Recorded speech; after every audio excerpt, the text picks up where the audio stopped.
Good morning, good afternoon, and good evening. Welcome back to Chapter 10. We just finished up talking about how we give DNA to bacteria. In the last video, we talked about an enzyme called restriction enzymes. We said that restriction enzymes are used by bacteria to protect themselves against viruses. They just chop up, and not exactly randomly, but they kind of randomly just chop up DNA.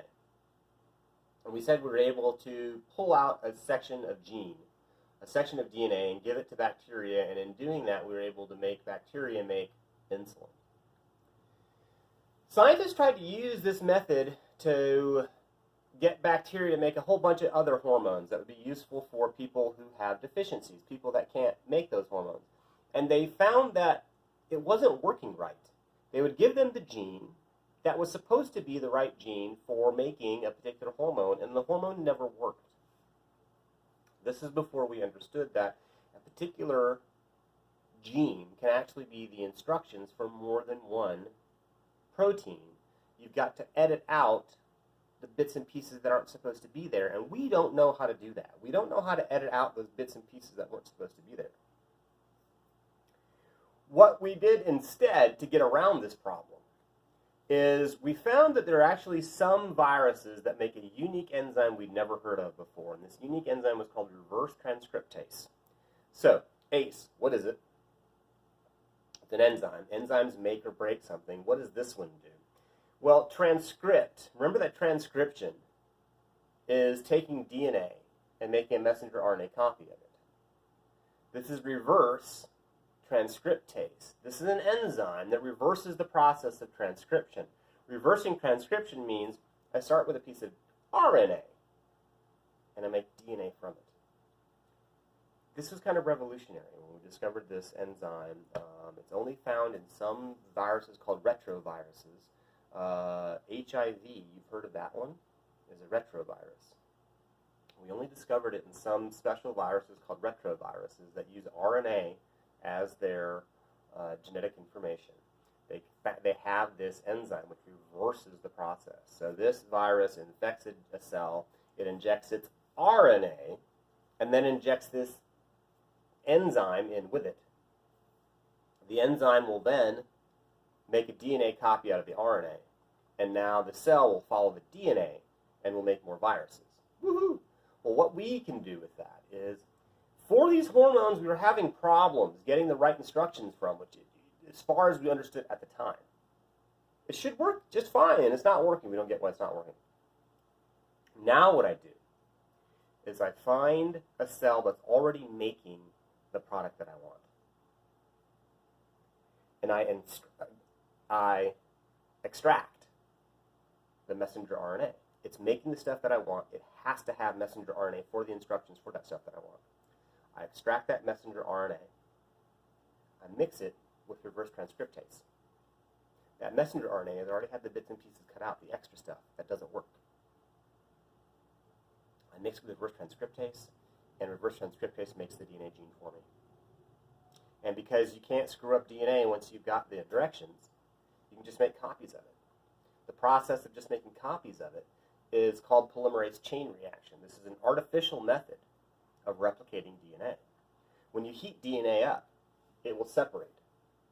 You add the raw materials, the A's and the T's and the G's and the C's, and it will self-assemble and make the other side. So I find a cell making the product that I want. I extract messenger RNA. I mix it with reverse transcriptase to make a few copies, 1 or 2 copies of the gene. 1 or 2 copies, that's not much. We want thousands, hundreds to work with. Well, then I take those 1 or 2 copies of that gene, and I do this thing called PCR, polymerase chain reaction. I heat it up, I add the raw materials, I let it cool down, it will self-assemble. My 1 copy is now 2. I heat it up again, both my copies separate. I add the raw materials, the A's and the C's and the G's and the T's. They'll self-assemble, and now my 2 copies are 4. You do that, a couple dozen times, and you duplicate, because DNA, you can't screw it up. Each time you run a cycle, you have doubled the amount of DNA that you have. Once I've made a bucket of this gene, then I can do whatever I want with it. I can sequence it and find out what the actual sequence of this messenger RNA is, so then I can just make it in a lab. I can take that messenger RNA, excuse me, I can take that DNA gene. I can take that DNA gene and I can give it to a microorganism like a bacterium, and now it'll just start making whatever that product is. I can do a whole bunch of stuff with this now Pcr DNA. Remember, Pcr is just a process that allows you to amplify. It allows you to replicate DNA outside of a cell. Otherwise, cells have to do it. This just lets you do it in a lab. Here's my little piece of DNA. When you heat it up, it'll separate. I then add the raw materials, and because of how DNA works, the raw materials, they just attach. You cool it back down again, and now I've taken my one copy of this sequence of DNA, and now I have 2 copies of it. So then I do that a couple dozen more times. PCR. This is the process, polymerase chain reaction. The process of amplifying DNA outside of a cell. This is, again, something you can do in a lab.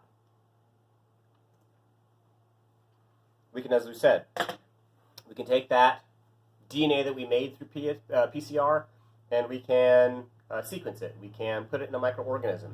We can even try to use it to put it into a person, the DNA, try to put it into a person whose body doesn't make the compound properly. That is a heck of a lot more difficult than it sounds. You've got to, it's a long process, it's a difficult process, there's been some recent advancements in it. It is not nearly as easy as it sounds. You can't just infect them with the right gene. You've got to break the old gene so it doesn't get used anymore. You've got to make sure that that gene that you're giving them gets put into the right cells, and you can't just use a needle to do that. You've got to use a virus to do that. You have to infect the person with the right gene. And like I said, and then you have to insert it using that lysogenic cycle. You have to insert it, and when you insert it, you got to break it. Really complicated. There's been some advancements. They've been working on it for literally 30, 40 years. As we said, viruses that use the lysogenic cycle can be used to inject DNA into bacteria and other organisms. It's kind of neat. It's kind of cool that we're taking this thing that everyone's scared of, right? Viruses. We're all scared of viruses. We're turning it into a tool. We're using it to make life better. In using this and doing genetic engineering, we can actually make new organisms that never existed before. We can make new strains of life. We can make new crops that are resistant to pests, so we don't have to spray them with chemicals. We can make plants that are resistant to drought, so that we don't have to water them as much. We can make animals that have a better feed-to-weight ratio, meaning that they put on more muscle mass and they waste less feed, which means more profits. It actually means, lower priced food. There's all kinds of great benefits coming from genetic engineering. There's also the potential for danger. We can and have inserted human DNA into other organisms, like mice. This brings up a big problem. I know it's an absurd question. I know it's an absurd example, but how many genes can you insert into another species? How many human genes can you give them until they are human enough to have rights? And you go, well, that's absurd, whatever.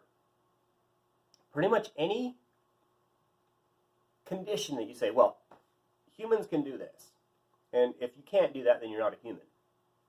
Pretty much any condition you could do that with, there's some person out there with a disability who can't do the thing that you've just said defines someone as being a human.